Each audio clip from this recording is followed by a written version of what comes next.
Good evening, everyone, and welcome to General Council for January 28th. Attendance roll call. Roll call. I have Dale Bomberry.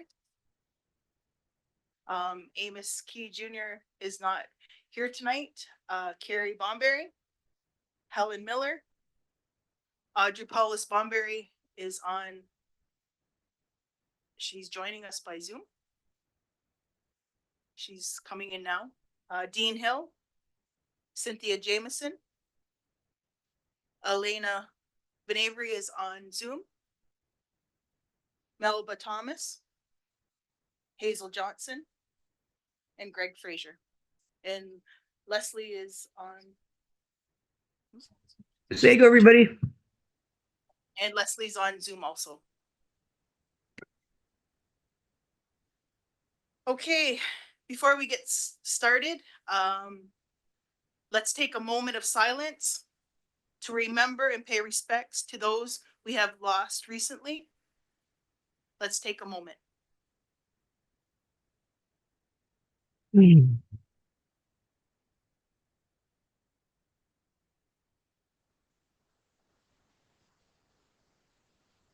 Thank you for that moment of silence. Adoption of the agenda. Is there any additions or deletions? If not, can I have a mover? I'll move. Helen has one. The Day Trader Border Alliance. I have one. Elena. What's yours on, Lena? Trust monies.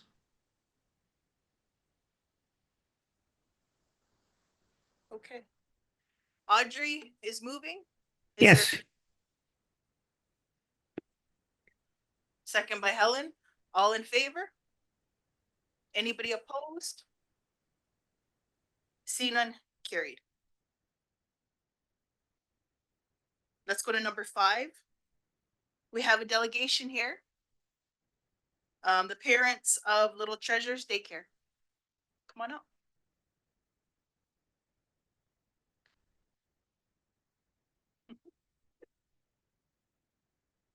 Hello. Thank you for joining us tonight. So if you can, before we get started, you'll have 20 minutes. And we understand that you didn't want to talk to administration, so that's why you're here at council. And no decisions will be made tonight. And we're going to listen. And please, no names, just to be mentioned, because it's an open. And if you can just introduce yourselves. Sure, she can.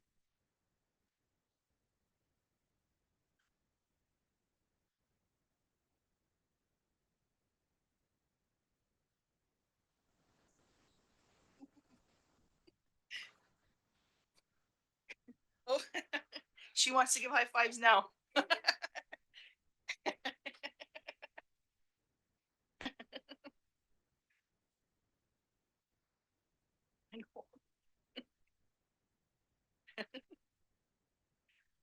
Okay, the floor is yours.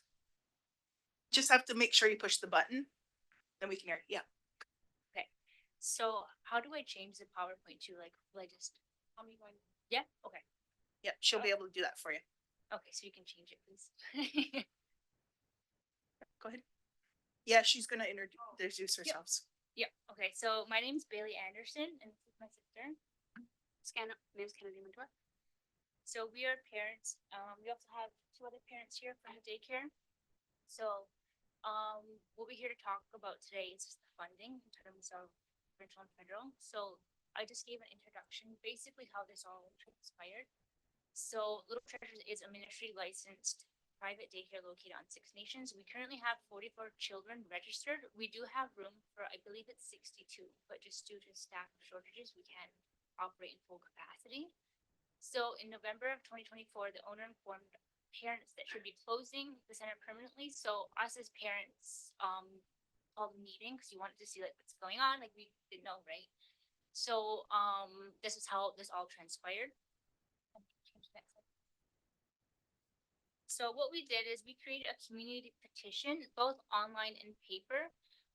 So the goal of it was to support the daycare developing a collaborative working relationship with Six Nations elected band council, which would allow for the continuation of the center to remain open and ensure the daycare has fair access to funding. So I did bring the digital and the written.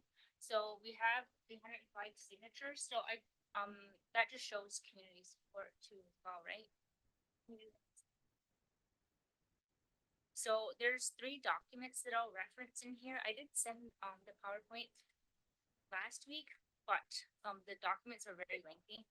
So and they're very wordy. So the first one is the Indigenous Early Learning Childcare Framework. And then the second one is Indigenous Early Learning and Childcare Transformation Initiative Terms and Conditions for Contributions. And then the third one is Canada-wide Early Learning and Childcare Agreement. So those are the documents that I'll be referencing. I do have on the top, obviously, which one. So the first one, the Indigenous, I'll just call it ELCC for short now moving forward. So in 2017, this framework was developed called the Indigenous Early Learning and Childcare Framework, which states a shared vision, principle, and a path forward for Indigenous early learning and childcare, where all Indigenous children have the opportunity to experience high quality, culturally rooted early learning and childcare programming. So the framework of this has 9 principles. I didn't include them all, I just included a couple of them. So the first one is accessibility. So supporting access to affordable early learning childcare programs and services for all Indigenous children and families who require them. The second one was transparency and accountability, designing, delivering, and funding ELCC in ways that are accountable to children, family, communities, and partners. So sharing data in transparent and appropriate ways. And next slide, please.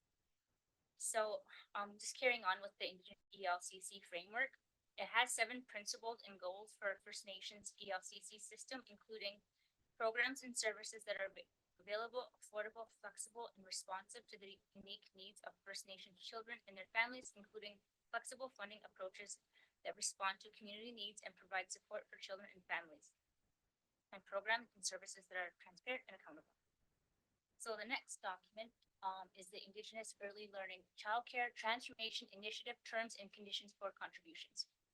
So this one was endorsed and jointly released in 2018.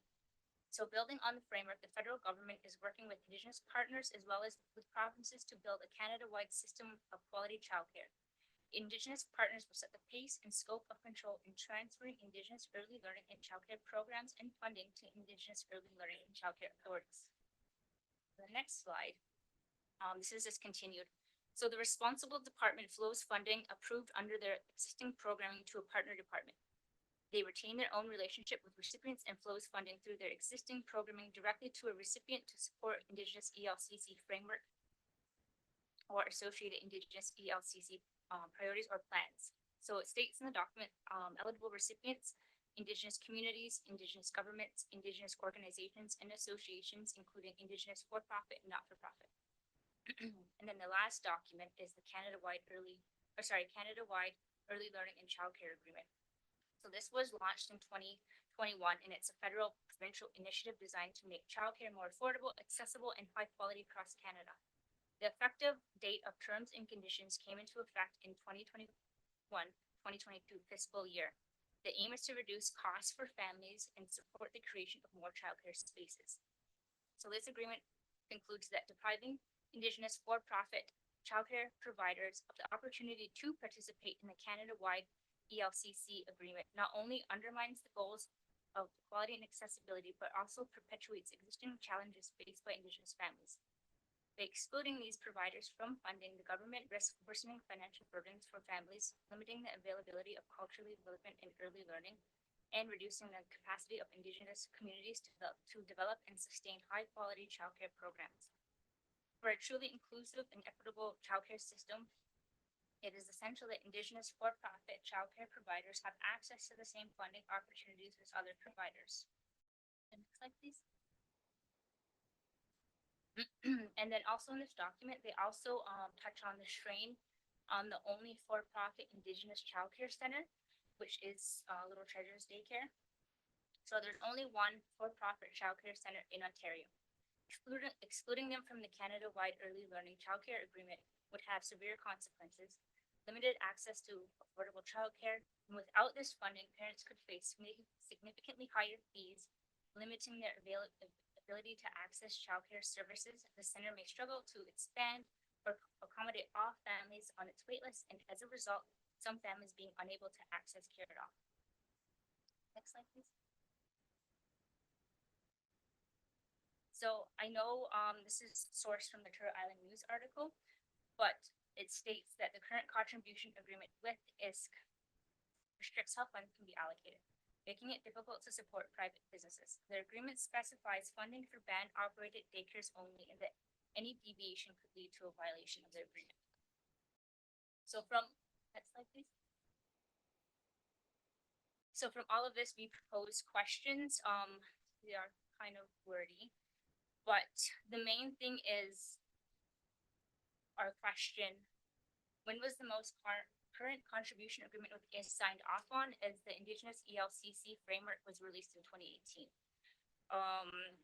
And then after all that's being said regarding the Indigenous ELCC and the Canada-wide ELCC, why is the stipulation of band operated daycares only included in this contribution agreement? And who was it that created the stipulation when the Indigenous ELCC Transformation Initiative terms and conditions for contributions clearly states that Indigenous organizations and associations, including for-profit organizations, are eligible? And what year was the most current contribution with ISC signed off on? Sorry, I just did that one already. Number 2, is there a policy between ISC and the ministry that states the daycare states because the daycare is privately owned, the center is ineligible for operating costs and parents ineligible for subsidy? And I said number 3. And number 4 is the Canada-wide ELCC acknowledges that there's only one for-profit center in Ontario, and the inability to access the Canada-wide ELCC funding would create severe consequences. And we're just wondering if there's been any attempts to collaborate with the center, and if so, what were the recommendations? And then number 5, what needs to be accomplished so the daycare has equitable access to federal and provincial ELCC funding? And then recommendations. The outcome that we would like to see as parents is that the current contribution agreement be revisited so it aligns with Indigenous ELCC, where all Indigenous children can experience high quality, culturally rooted early learning and childcare programming, and not excluded from the federal and provincial funding.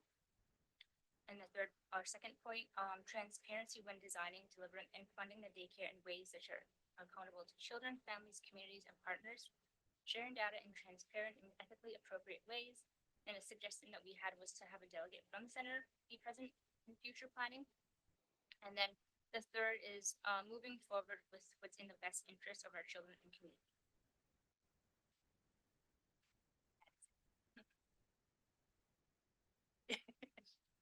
Yes, thank you. Good one. Okay, thank you for your presentation. We've seen that you had some questions, so we'll have to go back and find the answers with the administration, and we'll get back to you. Okay. On that. Okay. Okay. All right. Thank you. Oh, go ahead, Helen. Yeah, I think it's really important to understand the difference between a for-profit and a non-profit. And you might want to pay a visit to Two Rivers across the road and have them explain it to you what the difference is, because that's what it comes down to, the difference between a for-profit and a non-profit. Six Nations Council daycares are not-profit. And what that means is any money that the daycare makes goes back into the daycare. It doesn't go into anyone's pocket, so to speak. The for-profit daycares, any money that the owner makes of that business can go back into her or his pocket if they so choose, or they can use that money to enhance their programs and services. So that's the big difference between the two, because Sarah Jane's is for-profit, it's a private business. So I would suggest looking into that as a beginning. We, like Sherry Lynn said, she's going to get the info and everything probably from Arliss, I would think. But that's something that you need to look into, and that's the big thing. a nonprofit daycare is usually run by an organization, a public company or something, or on First Nations, they're run by councils. So that's another big difference. And that's what you need to really look at is those two things. And I would suggest going to talk to Two Rivers because they know all about business. They could probably better explain it to you than I can. So to me, that's the big difference is that the designation of the business, it is a for-profit business. It's not a nonprofit business like council. We get no money from the daycares. It all goes back into the daycare to pay the workers, and whatever it is they gotta do. We don't get any money from that. Arliss doesn't get any and council doesn't get any. We don't make money, to be honest with you. We don't make money. So that's the difference between the two. The private daycares, they're there to make money. That's why they're there. So that's something that you need to look into, I think. I see that lady over there shaking her head. Can you come to the mic, please? That's all. Just so everybody can hear you. That's okay. Thank you, Counselor. In our, Just this one, whatever one. That's good. thank you. Thank you. In our document, the Indigenous, early learning, childcare recommendation initiative that, Bailey was talking about, it explicitly does say, the eligible recipients are Indigenous organizations and associations, including Indigenous for-profit and not-for-profit organizations. So it would actually including Indigenous for-profit and not-for-profit organizations. It just says that. So that's where I personally feel confused. I can pass it to you. In my research, because I've been researching this, the for-profits can be a for-profit, but it's usually an organization that is running a charity or something like that. They don't keep the money. That's the big difference. The for-profits that's listed with this thing, it can be an association, an organization, or something like that, or doing it for charity or something like that. They don't keep the money. The difference between what we're doing here tonight is the Little Treasures, they keep the money. They make the money. They're there to make money. You know what I'm saying? That's why I think you need to talk to what's his face over there. He can explain it better. Even just Google it. I've been Googling all afternoon. When I had my papers, I was going to bring and hand you some copies, and I forgot to bring it. But I would suggest that's the catch. Right. The catch is First Nation. The catch is it's got to be association. It's got to be a charity thing. It's got to be a co-op thing or something or anything that's not there to make money. Just enough money to keep the place going, like operation. And the Bank basis, salaries. right, the basis of us coming here. Sorry, the basis of us coming here too was that we, as parents, did get a notification on a Wednesday that the daycare was closing because they couldn't afford to fund themselves and that we'd have to find new daycare for that Friday would have been the last day. And in this document, it just says for all Indigenous children, and it doesn't say for profit if it's a charity or not for profit. So I just think there's some, yeah, like you said, further research to be done. So that's what we can do for you. We'll get the administration to do more research for you. Yeah, we'd love I to know. work with you, with council and with everybody to, like you said, to get that research, to get the information, to provide spots in daycare for our children that's culturally relevant and that's culturally rich. Because if Little Treasures was to close, our children, which it's still at risk of closing, and our children are losing the language, they're losing their culture in turn. And that's why we had Coraline wear her Every Child Matters shirt, right? It's very difficult to swallow. So thank you. Thank you for coming in. Thank you for your presentation. Thank you. Is there a mover to accept his information?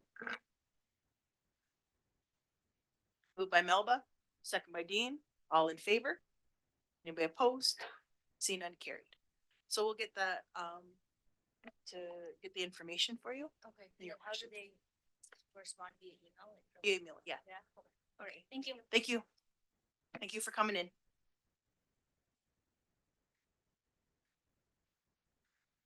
Let's go to number 6, adoption of the general council minutes of January 14th, 2025. Is there a mover? Moved by Audrey. Seconder? Second by Carrie. All in favor? Anybody opposed? See none, carried. I'm gonna go to my updates. Number 7 is Chief's updates. Iroquois caucus, from January 15th to the 17th. The Mohawk Council of Akwesasne hosted the Iroquois caucus strategic planning session, as well as a short bus tour of the 3 jurisdictions in which they are situated in New York, Quebec, and Ontario. Ganastage, Ganawage, Akwesasne, Tyendinaga, 6 Nations of the Grand River, and Oneida Nations of the Thames currently participate in Iroquois caucus meetings. The purpose of the strategy session was to come together as Haudenosaunee to identify common issues and strengthen our position as a collective.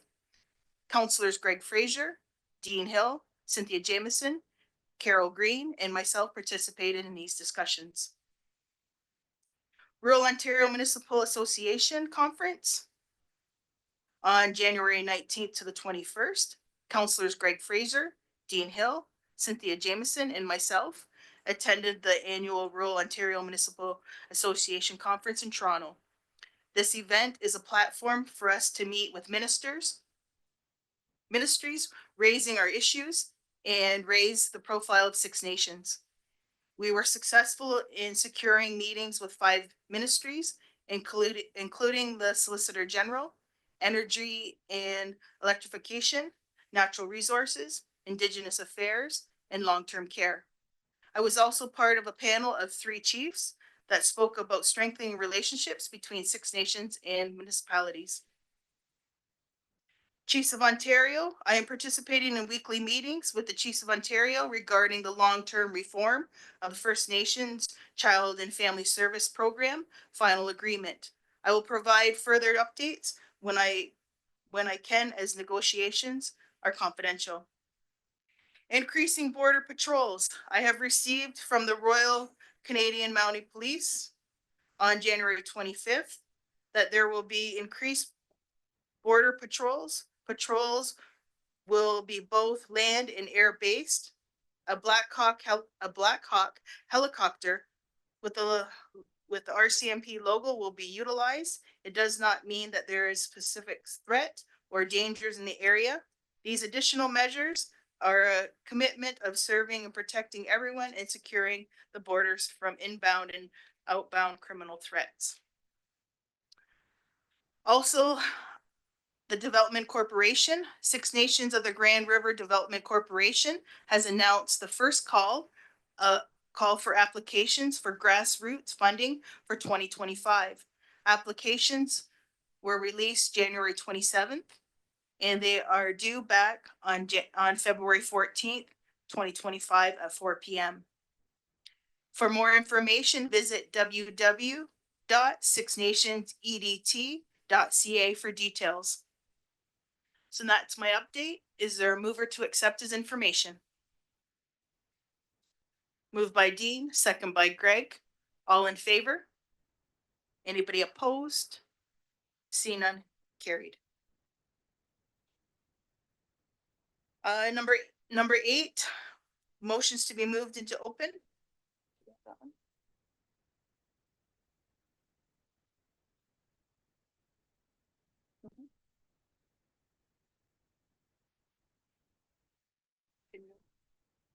Where is it? Where's the motion? Do you have the motion?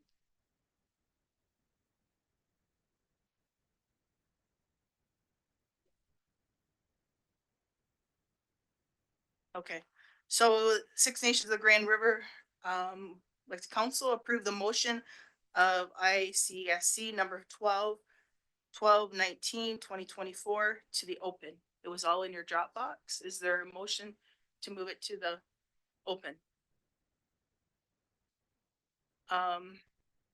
Yeah, moved by Helen. Is there a seconder?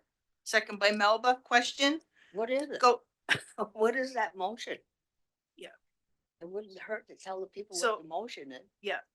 Let's go ahead, Brooke. Let me bring it up. And that's what we'll be doing right now. Yeah, I just wanted, just before you, I just wanted to say too, I got a call from somebody because they were looking for those. A couple of weeks ago, I guess we passed motions and it to go from in camera to open. And they said they're not on the website, so they want to know how they're supposed to know what they are and where they can get them. There was like 4 of them we passed, I think. It was those codes of conduct and stuff like that. They're not on the website, they said. And they want to know how they can get copies. Can they come Okay. here to get copies? So we can follow up on that. Yeah. Yeah. So I can, I'll send a request to Jennifer and we'll get that out. Can you read the, yep, go ahead, Dean. Dean's got it pulled up. Okay. So the motion ICSC number 12/12/19 2024 is moved by Amos Key and second by Dean Hill that the acting chief executive officer secure funding in the amount of the forecasted cost of $1,704,870.50 to pay the required capital repairs needed at Iroquois Lodge. The motion was all in favor and carried. And it was moved by Amos Key and second by Dean Hill that Six Nations Grand River waive second reading on this motion as well. I know it's all in favor and carried. Okay, thank you, Dean. Okay, let's go Well, to, that's a good news. We have to Thank you, promote Helen. our good news. so let's go to number 9, reports from counselors. Cynthia?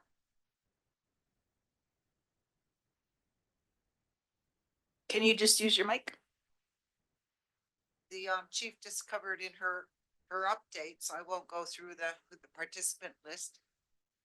But this was a special meeting. It was called strategic planning. That is last September, we were all given a survey more or less to fill out from the coordinator, asking essentially what type of issues do you believe should be on the agenda for the Iroquois caucus?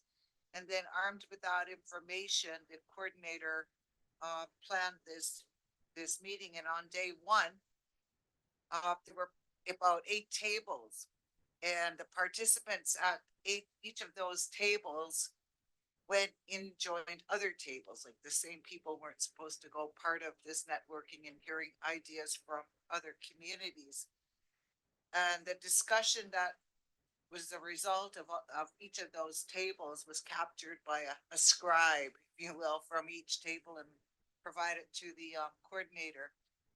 And then in turn, the coordinator distilled all that discussion piece into 8, not 8, there was a bunch of areas. One was economic security, collective action, international relations, environment, elders, children and youth, land, community infrastructure, justice, health, well-being, social, public safety, enforcement, leadership, governance, education, infrastructure, transportation, language and culture, inherent rights.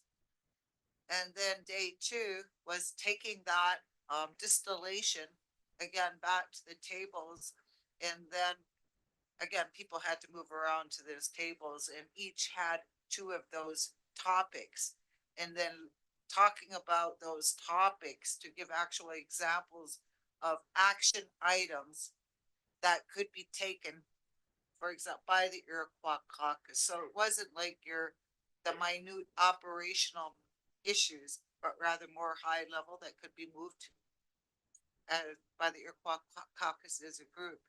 And the coordinator was taking all of that and will provide back to the councils, all the councils, the action plan or work plan, if you will.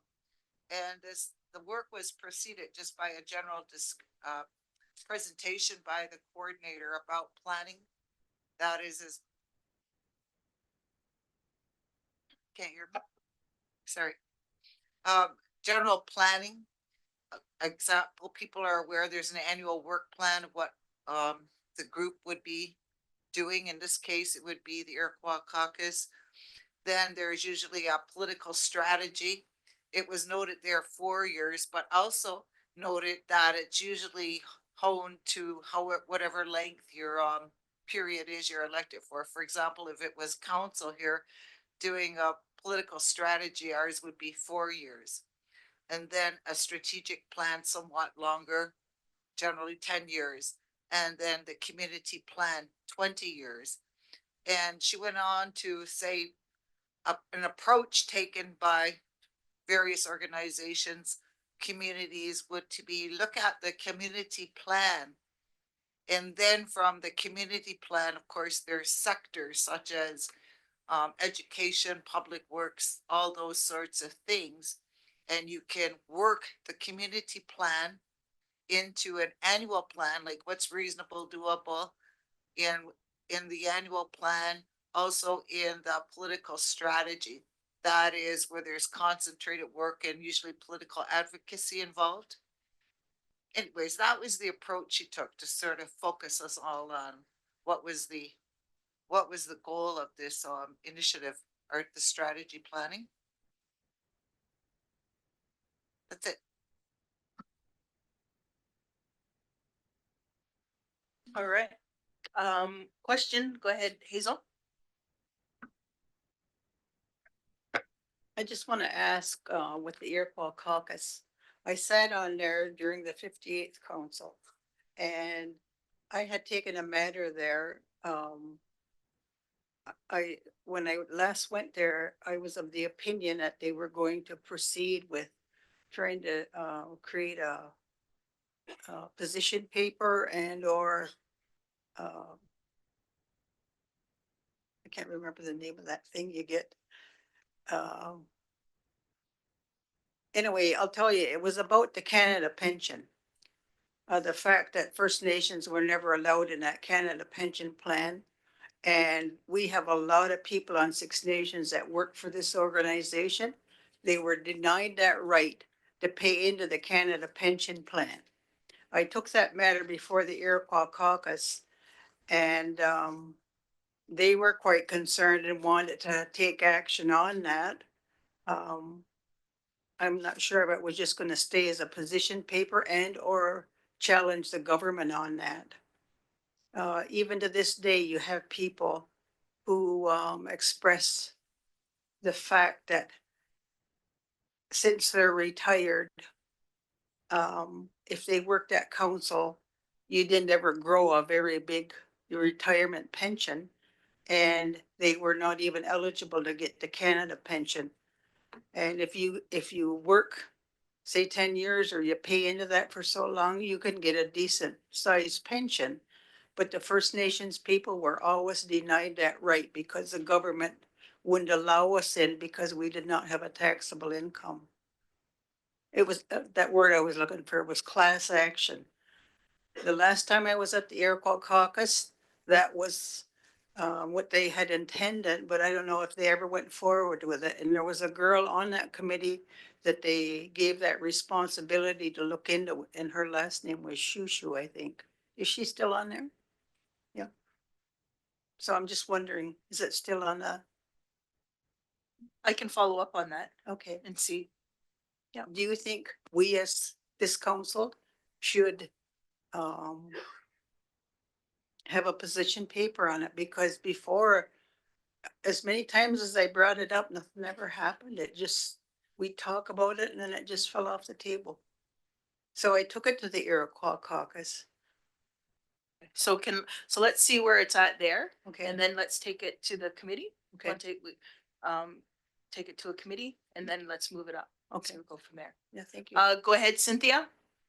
Yeah, I just want to share my understanding of the Canada pension as relates to it being available to First Nations and their employees. Now, this is what I understand. is it was up to each individual council if they wanted to opt in to CPP. The catch was what if you opted in, you couldn't opt out. And it had to be a deduction for all the employees. So we couldn't say Hazel, yeah, she wants it, and Melba, she's an employee, she don't. You weren't allowed to do that. So that was my understanding. It would have been a decision of the chief and council. Go ahead, Hazel. It became an option at some point in time much later. However, when the government first created that Canada Pension Benefit, that was in was it 65? 66? Somewhere along there. Anyway, First Nations people that were working on a First Nations were not allowed to participate. No questions asked. You were not eligible because you did not have a taxable income. And then I think it came up, it was near the 90s, early 90s, when the government changed their mind. And in the meantime, Indian Affairs created a pension plan that they called the Indian Pension Plan, which was a percentage of your salary plus a little bit of a rate from that Canada pension but you could never exceed a certain amount. They put it together to sort of give Indians a little bit chance to grow a pension. But the fact is that the First Nations were not allowed in to that Canada pension for all those years. And when the government changed their mind, they called it the option if you had opt in. And here, council, I don't know what happened. We brought it to council, but we didn't get in. And just one more thing. The rule was from the government that First Nations people working on reserve were not allowable. However, all the school teachers that worked were allowed into the pension plan because they received their pay from the federal government. I know that for a fact because I had sisters that were teachers and they grew their Canada pension. So the government violated their own regulations by allowing them to grow a pension when they were working on reserve too. So there's a lot of factors in that. If anybody wants to challenge the government, I think it's a good case.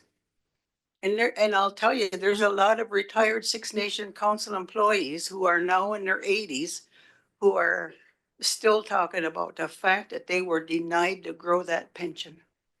So nobody forgot. It's still on the table. Thank you.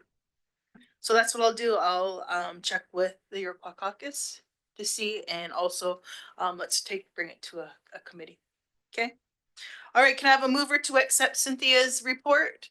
Moved by Helen, second by Hazel. All in favor? Anybody opposed? Seen none, carried. Go ahead, Greg, Iroquois caucus.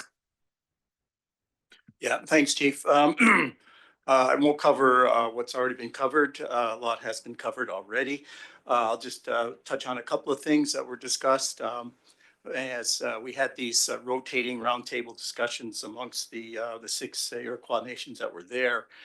Of the 16 priorities, and of course, you could actually pick and choose which subject that you wanted to discuss with other nations with. A couple of things that were brought up during general discussions was one is strengthening and either that or developing a strong MOU amongst all of the Iroquois nations so that we would have a unified and a stronger voice. And again, that could pertain to something like looking into the pensions. One of the other things too is our chief Sherry Lynn Hill brought up the fact that we do have some existing committees that were kind of lying dormant. One of them, of course, was the Anishinaabe Working Group, which was looking at radioactive waste in the Chalk River from the Chalk River plant. And they had not met in a while. I think it's been over 5 years, and I think that may be dissolved because those issues are no longer a prominent issue for the Iroquois caucus. Another one, of course, with the Environment Committee. They're trying to reactivate that. I think we have a member from our reserve, Rod Whitlow. And of course, they have not, it was established recently in 2023, but they have not gotten going on that. So that was something that they were going to look into.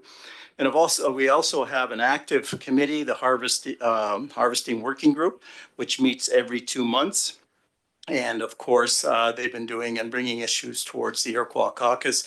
And of course, we brought some issues to the MNR, the Ministry of Natural Resources as well.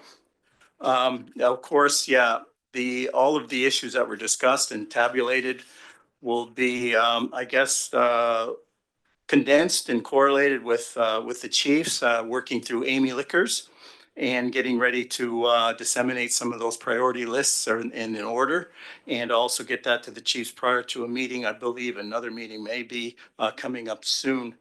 One of the other issues that was discussed was our MOU or agreements with the Iroquois Caucus and the Chiefs of Ontario, as well as strengthening some of the wording with the AFN, the Assembly of First Nations, and of course, trying to get regular meetings and talk about our issues with both the Chiefs of Ontario and AFN. One of the highlights of the meeting was at the end where we had to shift over to the recreational center in Akwesasne. And of course, at the end of the meeting, a bald eagle flew by the window. Everyone thought that was mainly a sign of basically strength and good fortune. So everybody appreciated that. So that's the end of my report. Thank you. Good one.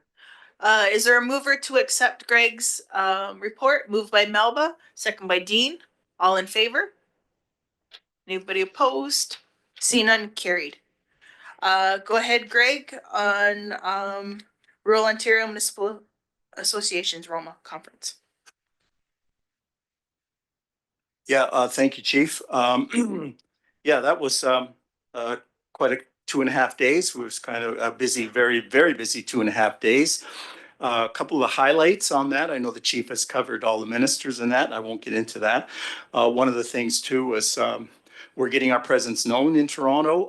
The chief was able to have breakfast with Krista Lowry, the Roma chair. And of course, she brought our views right directly to the chair and the organizers of Roma.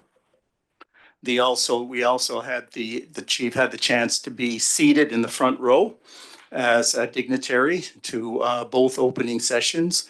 And she had a chance, I guess, to briefly meet both the Premier, Doug Ford, and also the Leader of the Opposition, Bonnie Crombie. One of the other things, too, is that there was various encounters outside the scheduled meetings. A lot of times you get these hallway meetings, you get a chance to build relationships and also touch on a few issues that basically we have some affiliations, of course, with our outside communities and municipalities. I know we're, as a delegation, we're able to meet with the mayor, Kevin Davis, the mayor's David Bailey, Shelley-Ann Bentley, Amy Martin. Also, we had little side meetings with Jill Dunlop, the Minister of Education. And of course, the chief had a chance to meet the Minister Raymond Cho, the Ministers of Seniors. And so these things at Roma are a good opportunity to build relationships, to strengthen those relationships, and also push our agenda as well and make people know of Six Nations. There was a little point of interest that came up in the opening session where the Mississaugas of New Credit representative giving the land acknowledgement, Larry Salt, had brought up the subject of urban reserves. Of course, he made no reference to the levying of taxes on these types of reserves, but we found that it was he was saying that they operate similar to municipal governments. So, and he gave quite a few examples across Canada. So we found that kind of interesting. But we are making ourselves known. Six Nations of the Grand River is well known now in the Toronto area. And I think it was good to boost our, I guess, our street cred. And hopefully that'll continue. So thank you, Chief. Okay, is there a mover to accept Greg's report? Moved by Audrey, second by Cynthia. All in favor? Anybody opposed? See none, carried. Let's go to number 10.1. I know Amos isn't here, but Audrey, do you have any updates? I don't see our recommendations here in the Dropbox or our report, so we'll defer those to the next meeting. But orally, I can just let you know that we met with Travis Anderson, excuse me, who's the director of education for the federal schools, and we discussed at length the Jordan's principle and basically how that's going to work from here on in. They've met with the principals, administration, as well as had a handbook, operational procedures vetted by the Justice Department. And basically, he shared that with us, and it makes a lot of sense. And they're working in tandem with Six Nations, Jordan's principle. So it's quite good there. And a lot of our, I guess, applications, when they're put in with education, will be paid for. So I think that what we also established was that there are lines of communication for the community, and that is your first line is with your school. So you have a school principal, and you need to, if you have any problems, go there. They're approachable. And if you don't get the answers you're looking for, then you ask for meetings farther up. And so hopefully things will be handled for you. There also have a lady, Jessie Shore, who takes care of the Jordan's principal here on Six Nations for council. So it was well received. We also met with data. We also met with well-being as well as social, and we have decided to form a committee in education where all the partners working on education help plan where we're headed from here on in. We've got one person hired assisting us, and now we're looking for another position. And right now we're just basically going over the job description and the questions that we need to be asked. So once we get that done, we'll get that out in the newspapers and social media. So if you're really gung-ho on education and you know how to take us to the next level, the phase 1 in lifelong learning was pretty well done in November the 8th. So we still have a few things left in there to finish. And then the next one will be gathering all the reports, making recommendations, and basically hirings that need to happen. And so there's a lot of work to do, and we're up for it. Amos is the co-chair of education. I am the chair, and we have Carol Green with us, and Dean sits in with us. So we've got a small committee, but we're going to grow it now. And that's the wonderful thing that's happening. That gave me so much inspiration at the last meeting to know that the people who are working in education now will be working together. And that way there'll be fewer duplications as we build this system. And the system is doing a lot of good things right now. A lot of wonderful things, like land-based learning is out there. The academics are growing. Things are improving. So hopefully we'll keep tweaking the system.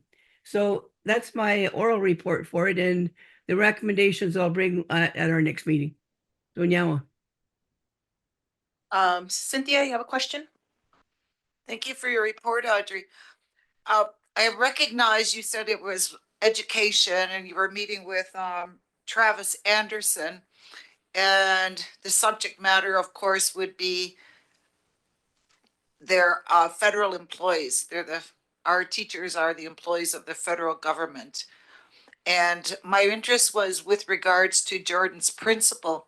That is, as council was informed a few months ago by our health department, that they were not to spend any of the Jordan's principal funds they had submitted for their proposal, I think for 24-25, and it was way after the date.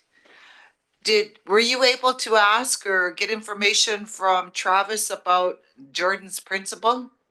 One would hope that those, that sector, even though it's under the feds, would not be treated differently than the sector here, because it's all Jordan's principal, and I think the same eligibility requirements in areas to be that are eligible for funding would be the same.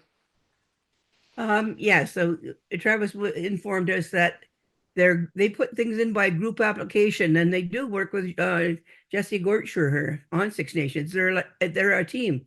So what they submitted was approved for the federal school. So I'm very, very happy with that. And they have to work the rest out. And the federal government, I think, are taking a stance now where they're trying to look at cost savings and redundancy and to see if it really fits in the, I guess, with the meaning of Jordan's principle and why that was first established in the first place.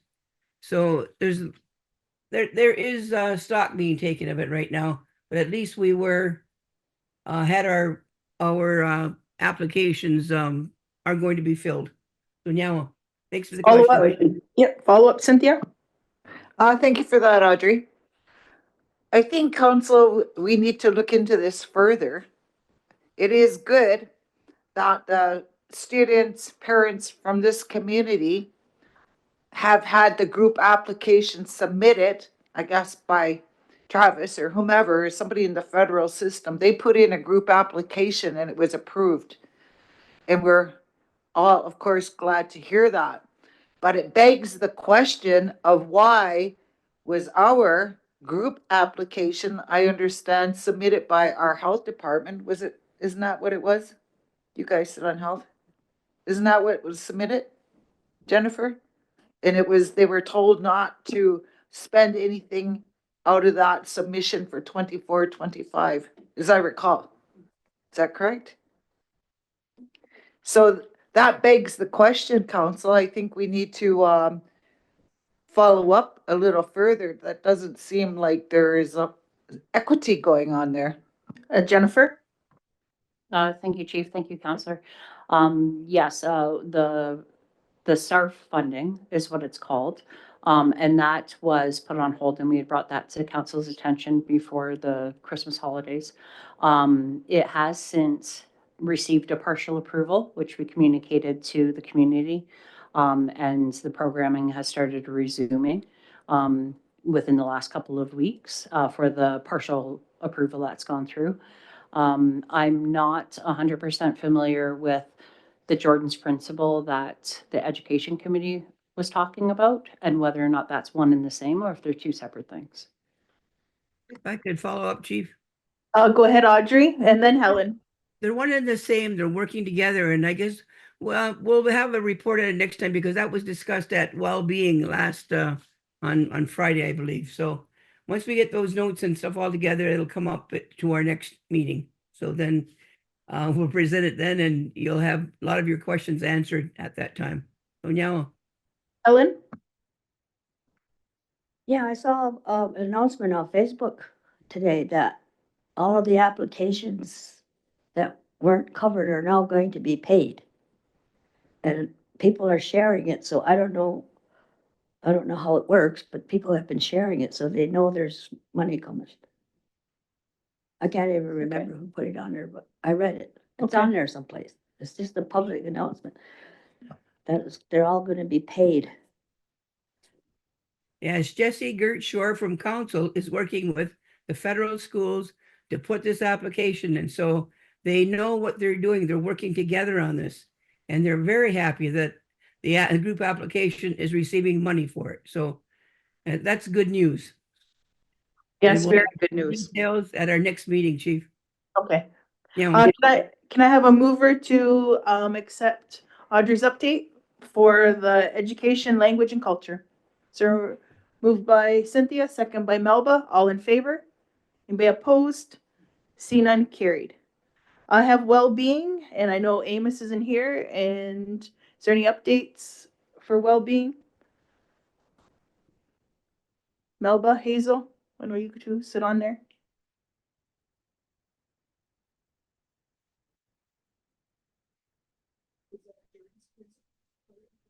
That would have been part of it. Yeah, is there anything else for well-being?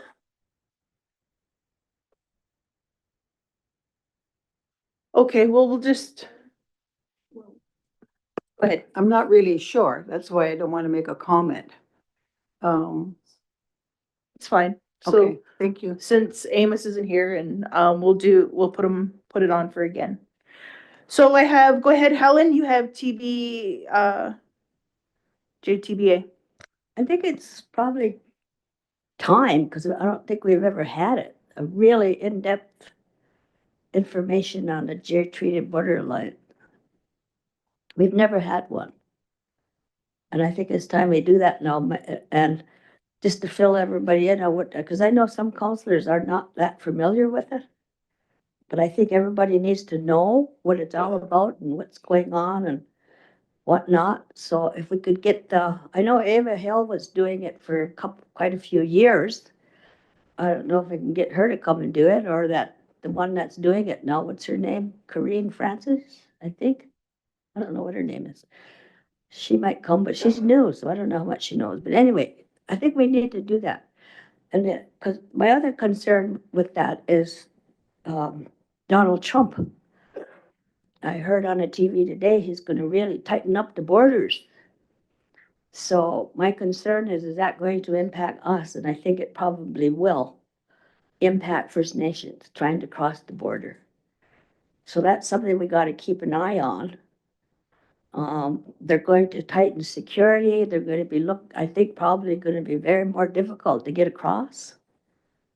So we need to look at that. The other thing I just want to mention, I didn't mention it earlier, was those tariffs that he's going to place on Canada. They're hoping it's not 25% like he said, because I think that's going to impact our community. So we need to keep aware of that as well. It's going to impact our community for everything that we buy and all, what stuff you buy. You'd be surprised all the stuff that you buy from the United States. That list is long. So it may impact getting our supplies or something like that, anything, medical stuff, supplies, any kind of supplies that might come from the States. I don't know. So I think we kind of need to keep an eye on what he's doing with those tariffs. I mean, everybody's in an uproar right now. Premier Ford's right in an uproar too.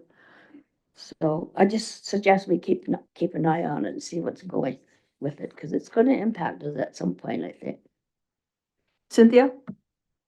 To add to what Helen said, at the AFN assembly in early December, remember we had to go early on the Monday. It didn't start till the Tuesday, but it was a meeting with the Iroquois caucus and also in conjunction with the Chiefs of Ontario, again, for our shared issues.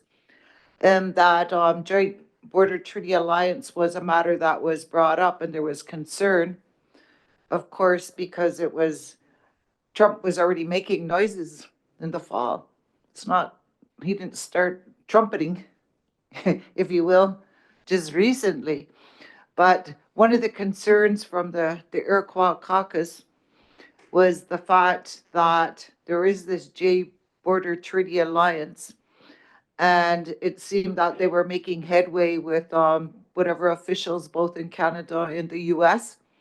And the concern they had, it seemed that, not seemed, there was a draft resolution, how there was this package of 42, however many resolutions to go to the floor. So it was going to be almost like taken over by AFN representatives. So there was a big concern about that. And I don't know if you got a chance that we got this letter a copy of this letter sent from the Grand Chief, Cody Dipo to, Justin Trudeau. I'm not gonna read the whole thing, but this part that I was talking about was that they have repeatedly requested a meeting because of these concerns, alarming concerns emanating from the south, the border, and to discuss our long-standing issues, priorities. And today we received no meaningful response. Instead, you continue to engage primarily with the Assembly of First Nations, an organization that is simply an advocacy body. Just to bring your attention to that I think it just came in Yeah, this afternoon. just Yeah, late. very recently. Yeah.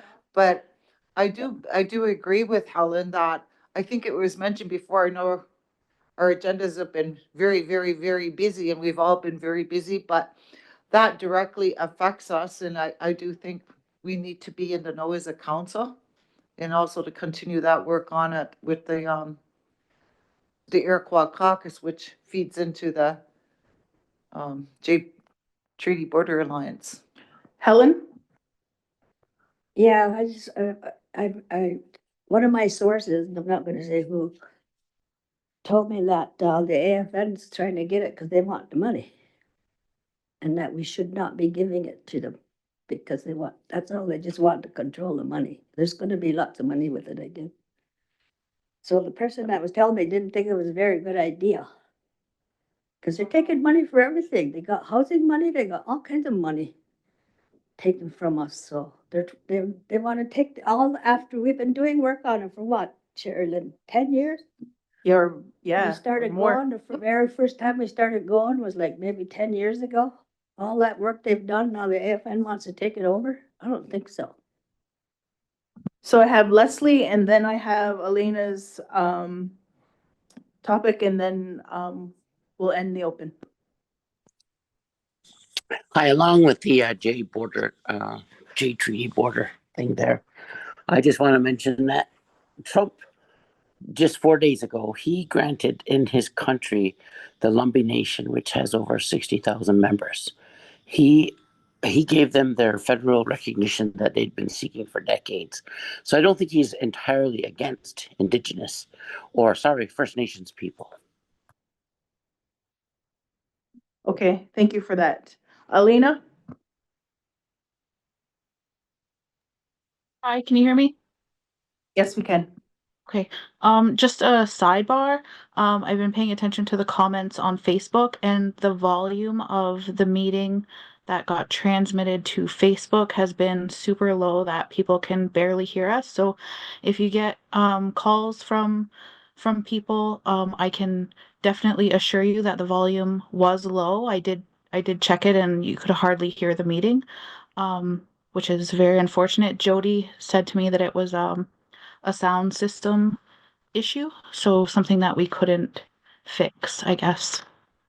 And then my item is I was informed of, and I'm hoping that admin can do the research on it, and communications can put out some sort of communication to the community. There's traction being gained online with the Native community online about a trust money application. So it's called individual trust account payout request form is what people are recommending that First Nations people fill out. And apparently it is a 1-page application that you send in, and the government tells you whether or not you are entitled to individual trust money that they hold on to. So just because of everybody's situation right now, and the political climate, and the status of the world, I think everybody is looking to have as much money as possible. And so if there is opportunity for our people, we should let them know. And if there's not, my concern would be the repercussions of applying for something like this. So if it's possible for admin to do the research on it so that our members can be informed. Go ahead, Jennifer. Thank you, Counselor. That was actually brought to my attention earlier today as well. So I am in process of trying to get more information to know what that is and to be able to provide some communications to the community and support if that is something that that they're eligible to apply for. Audrey? Yeah. Thanks, Jennifer. My question to that, Jennifer, I guess my caution would be, what is being done with their data?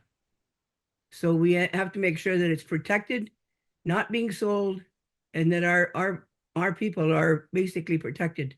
So if you could put that in your research as well, I would appreciate it. Yeah. Melba? Yeah, I want to say I've been always told, and I think a few experiences, that the United States has accepted the Jay Treaty, even though they give us troubles at times of going across the border.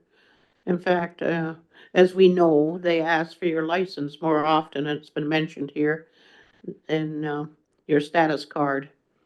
They're a bit, I guess, laissez-faire, I guess, or whatever concerning who we are. They don't care as long as you're from Canada. But I wanted to say Canada has not certainly treated us very well in recognizing the Jay Treaty, even though we do have border crossing and celebrations, but it's built inside the services for Canada. Real examples are in welfare. I took a person up there because they said, you were born in the United States and you are a landed immigrant. So I attended there and had that straightened out. In Barrie, another incident there concerning the police. A child was riding his bike erratically and was stopped and asked where he was from. And when they found out he was born in the United States, the same thing. If you don't behave and certainly ride your bike in a peaceful way, safety way, you will be transported to the United States. You are a landed immigrant here in Canada. So those are two incidences directly of what I am aware of, and I'm sure people around this table must understand that too, or had some experiences. So I don't know what's going to happen, because right now I understand Trump is mixing our people up, since we at times are similar to maybe somebody from Guatemala or Ecuador or whatever in New Mexico. They're stopping them on the street, is what I heard just lately. Who are you? Where are you from? So we're really in trouble when it comes to Trump, very much in trouble. I hear right now how people are moving back to Canada because of Trump. Well, that was some time ago when he was in his previous position as president too. So I just wanted to add that it's built in our services, our agencies here in Canada. They discriminate. Thanks. Okay, thank you. Follow up, Helen? Yep. Can you use your mic? It reminds me too, I was gonna mention it and I forgot, we gotta pay attention to that birthright citizenship Trump's talking about. Whether it's gonna impact First Nations or not, because, it's got something to do with, I don't really know for sure. I just know it's not good, but I know a lot of the people in the States are really concerned with a lot of the Native Americans are really concerned with this birthright citizenship that he's looking at and pushing. So we might want to learn more about that too, just in case he does it to our people. I don't know. I mean, it'll be crossing the border. Our people will cross the border. Leslie?